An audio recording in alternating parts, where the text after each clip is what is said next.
단기간 폭풍 성장에 초과 수익을 낼 수 있는 기업들로 여러분들의 포트폴리오를 반드시 만들 수 있습니다. 진짜 오를 기업을 찾는 방법을 꼭 알려드리겠습니다. 해당 영상 고정 댓글 링크를 통해서 신청하실 수 있습니다. 많은 관심 부탁드리겠습니다. 감사합니다. 수익률만 봤을 때는 제일 센 놈 한미반도체하고 이소페타시스에만 기회가 있을 거예요. 저는 그렇게 보진 않습니다. 2차 전지도 양극재가 주도했다면 오히려 음극재단의 충방전 소재 관련된 게 주목을 받는다면 너무 HBM 관련주가 주목을 받았기 때문에 오히려 전공정단이나 패키징 쪽, 후공정 패키징 쪽이 뒤늦게 발동 걸려서 조금 올랐는데 저는 이 패키징 쪽에서도 굉장히 기회가 있다고 보고 있습니다.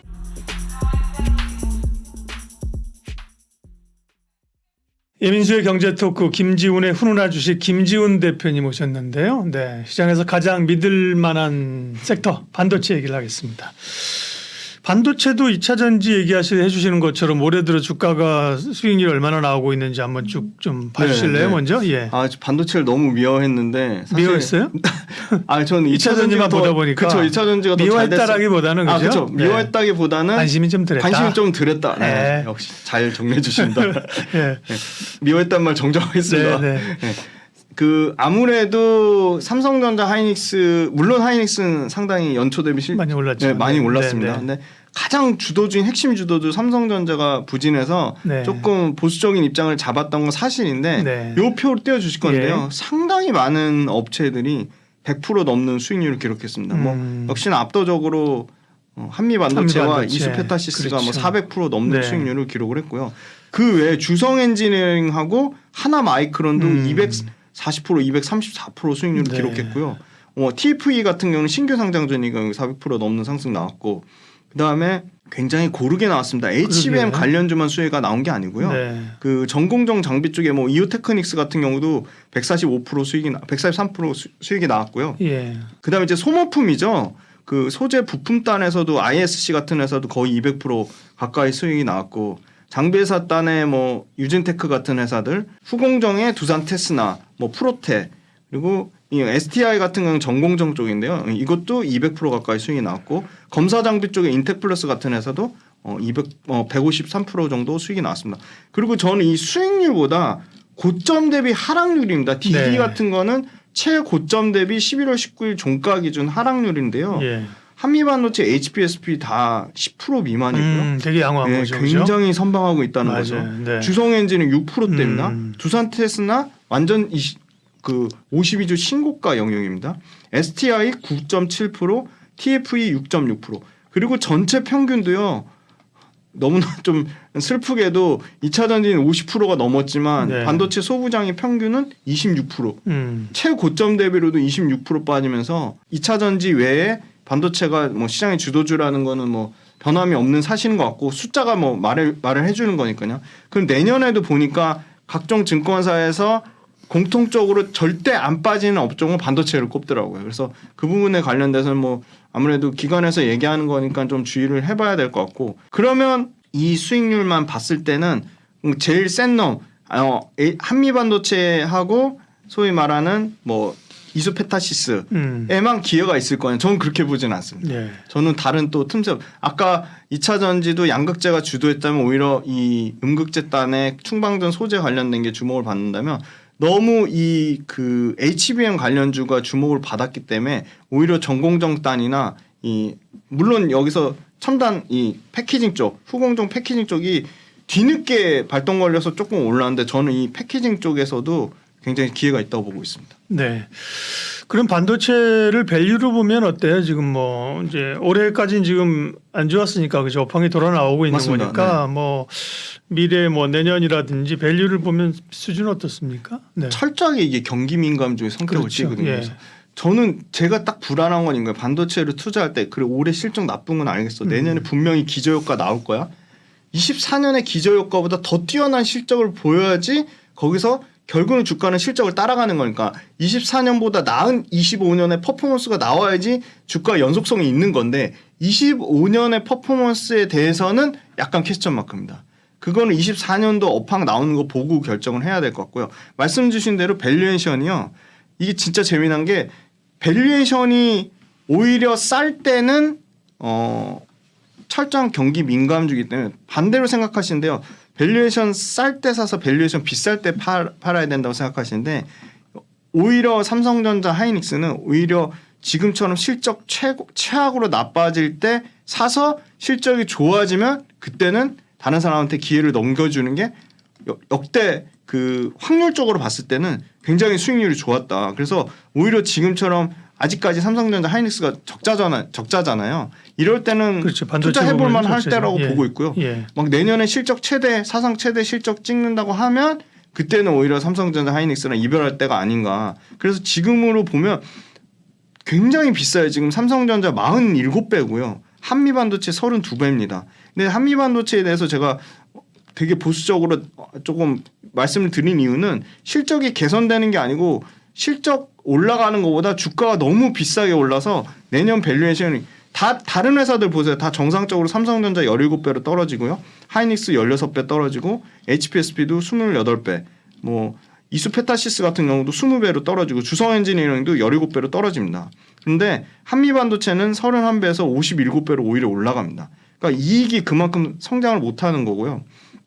나머지 회사들은 HPSP, 리노공업, 솔브레인, 이수페타시스, 뭐 이오테크닉스, 주성엔지니어링, 그다음에 요 더 밑단에 있는 회사 TCK나 유진테크, 하나머티리얼즈, 두산테스나 이런 회사들 다 15배 정도 미만으로 떨어지는 상당히 내년에 이제 정상 밸류로 돌아옵니다. 그래서 PER 밸류가 올해 기준으로 보지 마시고 내년 기준으로 봤을 때 정상 수준으로 돌아오냐 그게 포인트가 될 것 같고요. 그러면 소부장 업체 제가 대충 전체 평균 봤더니 전체 평균 오히려 지금 장비 업체가 더 가파르게 올라서 장비 업체가 내년 평균 기준으로는 한 25배에서 27배 정도 왔다 갔다 합니다. 그래서 25배, 27배 내년 기준으로 그거보다 과도하게 높은 뭐 한미반도체 57배다. 그러면 당연히 밸류에이션이 비싸다고 할 수 있는 거고 장비 업체 중에 예를 들어 25배, 27배인데 최근에 주가는 많이 올랐지만 내년 기준으로 PER 뭐 17배 정도 되는 뭐 주성엔지니어링 같은 회사는 그렇게 비싸다고 말할 수 없는 거고 최근에 신고가 영향인 두산테스나도 내년 PER 기준으로 하면 14배 정도 수준이니까 상당히 밸류에이션 매력 있다. 그러면 그냥 PER 싼 것만 투자해야 되냐? 그건 전혀 아니고 PER이 내년에 급격하게 떨어지는 그 하락폭이 크면서 이익률 높은 회사들이거든요. 그래서 저는 계속 HPSP만 말씀드렸던 게 HPSP만큼 이익률이 좋은 회사가 없습니다. 54% 영업이익률 나오고요. 그 다음에 생각보다 굉장히 견조하게 이익률 방어했던 게 최근에 주가는 반영이 전혀 못 됐지만 리노공업입니다. 소모품 회사인데 이 회사 이익률이 한 41% 정도 나오고요. 그 다음에 좋은 회사가 이제 TCK라는 회사입니다. TCK가 지금 30.5% 정도 나옵니다. 그래서 PER 둔화가 내년에 급격하게 떨어지면서 이익률이 20% 이상 유지되는 회사는 두 개가 교집합되는 회사는 굉장히 좋은 밸류에이션 관점에서도 투자 포인트라고 보고 있습니다. 네. 실적을 좀 얘기를 하면서 지금 뭐 몇 개 관심주를 얘기하셨지만 종목 얘기를 조금 더 압축해 보도록 하겠습니다. 삼성전자 하이닉스는 거의 이제 메모리니까 적자고요. 네네. 삼성전자는 전사 부분은 이익이 났죠. 그렇죠? 2조 4천억인가 실적 네네. 기대치보다 좋았잖아요. 네네. 반도체는 여전히 적자인데 그죠? 네네. 그래도 두 회사는 선방했다고 볼 수 있고 네. 소부장 단에서 보면 뭐 한미반도체가 네. 어닝 쇼크가 나면서 맞습니다. 그죠? 물론 이제 아직 HBM 쪽은 반영이 안 됐다는 얘기를 했고 파도 같은 경우는 사실 또 이건 뭐 네. 정상적인 실적이라기보다는 이제 기업 공개하면서 지금 신뢰가 있었던 건데 네네. 실적을 그러면 근간으로 해서 실적 체크하면서 또 기업별로 얘기 좀 해주세요. 네. 네. 일단 HPSP는 네. 3분기 매출과 영업이익 모두 컨센하는 아주 호실적으로 기록했고요. 예. 이 비메모리 반도체 쪽에서 상당히 매출이 견조하게 나왔습니다. 매출 419억에 영업이익 216억을 컨센 부합하는 수준을 나타냈고 아무래도 R&D 쪽 비중이 크다 보니까 그 메모리 반도체의 급격한 감산에 타격을 확실히 덜 받은 측면이 있습니다. 그리고 HPSP가 장비를 교체할 만한 아직까지 뭐 ST 얘기 많이 하시는데 ST가 그 완전 양산까지 되는 거랑 HPSP의 특허 문제에 걸리는 부분 때문에 그 부분은 시간이 좀 걸릴 거라 보고 있고요. 이 HPSP 같은 경우는 매출과 이익이 모두 연간으로는 꾸준히 30% 이상, 최소한 30에서 50% 가까이 성장할 거로 보고 있거든요. 그래서 4분기가 아마 이 HPSP가 주로 채택되는 게 초미세화 공정, 선단 공정이라고 하죠. 낸드 같은 경우는 200단 이상, 디램 같은 경우는 1B 나노 이하. 그러니까 이쪽으로 낸드가 30%대, 디램이 한 20%대 증가를 예상하면서 4분기에도 여전히 사상 최대 그 실적 컨센을 추가하는 수준을 예상할 거라고 보고 있고요. 고압수소 어닐링 장비의 경쟁사가 도쿄 일렉트론의 일본 장비입니다. 근데 이 일본 장비 회사는 고압수소가 아니라 고온 어닐링 장비입니다. 그래서 고온 어닐링 장비가 들어올 수 없는 완전히 다른 시장이기 때문에 계속 이 회사가 주목을 받을 수밖에 없다. 파운드리 업체 쪽으로 연매출만 1,300억에서 1,500억이 계속 늘어나는 구조이기 때문에 계속 지금 다른 그 장비 업체들보다 압도적인 퍼포먼스를 보여주고 있고요. 두 번째 이제 이수페타시스인데요. 이수페타시스는 매출은 10% 정도 컨센 미달하는 수준 나왔고 영업이익이 20% 컨센 미달인데 그 부분은 요게 큰 부분, 그러니까 그 AI 가속기가 실제 이수페타시스의 캐시카우인 이 유무선 통신 네트워크보단 마진율이 떨어집니다. 그러니까 이 소위 말한 이 고다층 기판은 많이 쌓을수록 많이 마진을 받는데 현재로서는 유선 무선 통신 쪽에 쌓는 게 AI 가속기에 쌓는 기판보다 높아요, 층수가. 그걸 열심히 AI 가속기가 기판 더 많이 쌓으려고 따라가고 있어요. 근데 AI 가속기가 이수페타시스가 지금 엔비디아만 나가는 게 아니거든요. 구글도 나가고 그다음에 주니퍼라는 미국 통신 글로벌 미국 업계 5위 정도 하는데 나가고 이제 구글, 엔비디아의 마이크로소프트도 지금 확대하려고 하고 있거든요. 그러면 점점 이 AI 가속기에 쌓이는 수주 모델도 증가하고 가속기를 쌓는 높이도 증가할 거로 보고 있기 때문에 이 부분 관련돼서는 이 저수익성 AI 가속기 때문에 제품 믹스가 악화됐다. 이 부분 좀 일시적이라고 보고 있고요. 두 번째는 이익이 줄어든 건 비용 문제가 있는데 사공장 지금 증설을 하고 있거든요. 사공장 증설하면 인력 채용해야 되고 설비 이전해야 되고 그런 비용이 좀 들어가는 부분이 있습니다. 그래서 AI 가속기는 매 분기마다 드라마틱하게 Q가 물량이 증가하는 사이즈가 나오고 있고 4분기에는 이 설비 이전했던 비용, 인력 채용했던 비용이 일시적인 감가상각 요인이기 때문에 4분기부터는 이익률이 10% 이상 드라마틱하게 개선될 거라고 보고 있고 그런 물량 자체가 AI 가속기가 막 50% 100% 2배 성장하는 건 언제냐? 지금 열심히 투자한 그 4공장 캐파가 본격적으로 양산되는 거는 내년 6월입니다. 네, 하반기입니다. 그럼 내년부터는 50% 이상 AI 가속기가 성장하는 그림이 나올 거라고 보고 있습니다. HPSP는 계속 좋게 보셨고요. 네네. 그다음에 이수페타시스 좋게 보셨습니다. 또 있나요? 네, 그다음 리노공업 한번 말씀드릴게요. 네.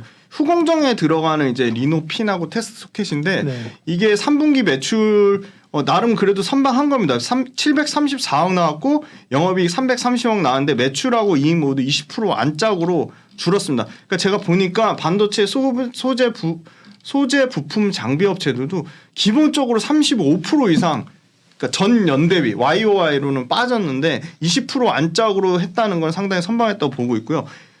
중요한 거는 이익률인데요. 45% 3분기 기준으로 이익률 45%. 그러니까 시장에서 예상한 45.2%의 영업이익률보다 0.2% 빠졌습니다. 그러니까 완벽하게 영업이익률 반영했다고 보는데요. 그거는 이 소켓 관련돼서 그 러버 소켓하고 그 리노공업이 하는 소켓, 이 테스트 소켓의 재질 차이가 있는데요. 그 소켓 자체가 이 리노공업이 하는 소켓이 미세 피치어에 훨씬 적용처가 더 다양하게 확대가 되고 있고 고객사로부터 높은 신뢰성을 갖고 있는 거죠. 물량 줄어든 부분이 없어요. 그래서 가격 빠진 부분이 물량에서 워낙 캐파를 회복이 됐다는 거고요. 특히나 이 스마트폰 관련돼서 계속 그 고사양화되고 있잖아요. 그럼 고사양화 된다는 얘기는 이 리노공업이 들어가는 이 테스트 소켓이나 리노핀도 가격 단가가 비싸진다는 거죠. 그래서 23년도에 리노핀하고 테스트 소켓 단가 빠진 부분이 내년도에 다시 가격이 비싼 쪽으로 정상화될 걸 보고 있고요. 그다음에 이 차세대에 적용하는 걸로 보는 게 급격하게 삼성전자도 지금 좀 줄여가는 게 차량용 반도체 굉장히 신경을 많이 쓰고 그렇죠. 있거든요. 네. 그래서 이 차량용에 들어가는 테스트 소켓에 대한 기대감이 상당히 큽니다. 그래서 차량용 테스트 들어가기 전에 연구개발부터 먼저 거치잖아요. 그래서 연구개발용 수주가 꾸준히 계속 늘어날 거다. 그래서 연구개발용 쪽이랑 AI 쪽, 그다음에 최근 좀 주춤했지만 다시 내년에 주목받을 거라고 보는 게 XR, VR 기기입니다. 이 XR, VR 기기 쪽. 근데 AI, XR, VR, AR, VR 그다음에 자동차 다 지금 기존에 들어가는 것보다 단가가 셉니다. 그래서 이거 단가가 휴대폰에 들어가는 거 일반 휴대폰 들어가는 것보다 훨씬 비싸기 때문에 이 상당히 지금 Q에 대한 증가가 굉장히 기대감이 크기 때문에 리노공업도 3분기에는 매출과 이익에서 모두 20% 빠졌지만 연간 실적으로는 내년보다는 최소 5에서 10% 정도 상향하는 수준 나올 거고 올해보다 내년이 중요한데 내년 매출과 이익 모두 20% 이상 성장 예상하고 있습니다. 네. 리노공업 후공정 테스트 업체입니다. HPSP, 이수페타시스, 리노공업. 네. 소부장단에서 이 정도 또 있어요? 네, 한 종목 정도 네. 볼까요? 그러면 예. 좀 특수업체 한번 볼까요? 네네. 네네. 네, 하나마이크론 한번 보겠습니다. 네. 요거 후공정 패키징 테스트 업체인데요. 후공정 패키징 테스트 상당히 많이 관심들이 있어요. 3개 딱 보시면 되거든요. 압도적인 1등은 두산 테스나입니다. 네. 두산 테스나 2등이 하나마이크론이고요. 3등이 SFA 반도체입니다. 근데 이 하나마이크론이 굉장히 이 해외 베트남하고 브라질에 캐파를 많이 늘려놨거든요. 그러니까 베트남 비나법인이라고 하는 게 이게 하이닉스 전용이거든요. 그래서 이 공장 세운 게 1공장 비해서 2배 넘게 1동 대비 2동이 2배 넘게 캐파가 커지고요. 브라질 같은 경우는 그 원재료 웨이퍼를 직매입해가지고 원가를 엄청나게 개선을 했습니다. 그리고 브라질, 베트남 동시에 실적을 깎아먹는 요인 중에 하나가 비싸게 산 고가 웨이퍼거든요. 고가 웨이퍼 재고가 급격하게 줄어들고 있습니다. 그리고 직매입 많이 하면 할수록 브라질에서 정부에서 이 브라질 법인의 세제 혜택을 주겠다고 했습니다. 그래서 항상 생각하실 점은 QCP거든요. 퀄리티, 프라이스, 코스트, 가격. 이 QCP를 항상 따져봐야 되는데 내년에 어떤 그림이면 코스트는 급격하게 줄어들고 가격이 올라가는 구조로 보고 있습니다. 그래서 3분기에 매출 2,394억에 영업이익 158억. 매출 잘 나왔는데 영업이익 깎였거든요. 그게 뭐냐면 역시나 메모리 반도체 그 생산하는 거 감산에 직격타들을 맞았고요. 그다음에 두 번째는 환율 효과를 환차손 부분이 상당히 컸습니다. 그럼 이 회사 앞으로 기대할 부분은 뭐냐? 저는 이제 삼성전자가 그 휴대폰에 들어가는 어플리케이션 있잖아요. 모바일 AP라고 하는 거를 올해 23년도에 엑시노스 물량 하나도 안 주고 100% 퀄컴을 썼거든요. 근데 이제 24년도부터 자체 AP 엑시노스가 다시 정상으로 들어갑니다. 그러면 삼성전자가 엑시노스가 탑재된 스마트폰 생산 물량을 늘리면 늘릴수록 이 후공정 패키징 외주 주는 거는 하나마이크론이 최대 수혜 줍니다. 그래서 그 부분 관련돼서 수혜를 받을 거라고 보고 있고 그다음에 이제 그 삼성전자든 하이닉스든 마이크론이든 자기네들이 후공정 이 패키징 테스트랑 웨이퍼 테스트 해도 되는데 지금 최첨단 선단 공정 있잖아요. AI 관련된 거기에 온 집중이 돼 있습니다. 그래서 지금 하나마이크론 그다음에 두산 테스나 SFA 반도체 이 후공정 패키징 테스트 업체는 외주 비중을 삼성전자도 그렇고 마이크론도 그렇고 하이닉스도 그렇고 늘릴 수밖에 없는 상황입니다. 왜냐하면 선단 공정에 들어가는 거에 집중해도 지금 인력이나 비용이나 그런 게 모자랄 판이고 만약에 이거를 레거시 공장이라고 하는 뭐 휴대폰이나 이런 쪽 구 서버 AI 서버 말고 구 서버에 들어가면 생산 단가나 효율이 비효율적으로 바뀌게 됩니다. 그래서 지금 삼성전자, 하이닉스 굉장히 어떻게 보면 외주 이 후공정 패키징 테스트 쪽을 늘리고 있기 때문에 그거에 대해서 수혜를 받고 있다. 그러면 하나마이크론 밸류에이션은 어떠냐? 하나마이크론 밸류에이션 상당히 부담 없는 수준입니다. 내년 기준으로 보시면 올해 50% 넘게 매출이 늘어나고 요 표 띄워주실 건데요. 53% 매출이 내년에 늘어나고요. 내후년에 38% 대략 40% 정도 매출 성장 나오고요. 물론 올해 13% 영업이익 빠지지만 내년에 160% 내후년에 38% 그러니까 대략적으로 매출 단에서는 40% 성장 영업이익 단에서는 앞으로 향후 2년 동안 80% 넘는 성장이 나올 거라 보고 있기 때문에 실적 성장도 좋고 숫자로도 보시면 하나마이크론 PER 밸류 13배까지 떨어집니다. 48배에서 13배까지 떨어지는데 네. 이 13배 떨어지는 거는 주가 올라간 폭보다 실적 성장이 가파르기 때문에 PER이 월등히 떨어진다고 보고 있습니다. 그럼 내년에 뭐 삼성전자나 하이닉스나 기대감이 많은데 삼성전자, SK 하이닉스보다는 뭐 비중은 좀 다를 수 있겠지만 더 많은 비중은 지금 말씀하신 걸 중심으로 소부장 쪽에 더 기회가 맞습니다. 있다. 네. 그 이유는 소부장 쪽이 실적 증가폭이 더 크고요. 네. 삼성전자는 일단 반도체 포지션이 100%가 아니기 때문에 그렇죠. 반도체 퓨어 플레이라 할 수 없고 심지어 삼성전자 안타깝게도 지금 HBM3 9월 달에도 양산한 게 늦어져 가지고 11월 달에 양산하는데 11월 달 양산도 사실 불투명이거든요. 그리고 하이닉스를 HBM 수혜 얘기하는데 매출 비중이 7%밖에 안 됩니다. 자체적으로 자기네들이 뭐 30% 40% 늘리겠다고 하는데 HBM을 보고 투자할 거면 저는 하이닉스보다 비싸게 사더라도 엔비디아를 사는 게 맞다고 보고 있고요. 차라리 삼성전자 하이닉스 말고 삼성전자 하이닉스를 고객사로 가지면서 HPSB 같은 경우는 TSMC를 고객사로 갖고 있고요. 그다음에 이수페타시스 같은 경우는 엔비디아를 고객사로 갖고 있습니다. 차라리 글로벌 고객사 다변화를 갖고 있는 회사 훨씬 더 전 기회가 많다고 보고 있습니다. 네, 김지훈의 훈훈한 주식 김지훈 대표님과 함께 반도체를 바라보면서 투자 아이디어들 관심 둘 만한 소부장 업체까지 말씀을 해주셨어요. 말씀 잘 들었습니다. 감사합니다.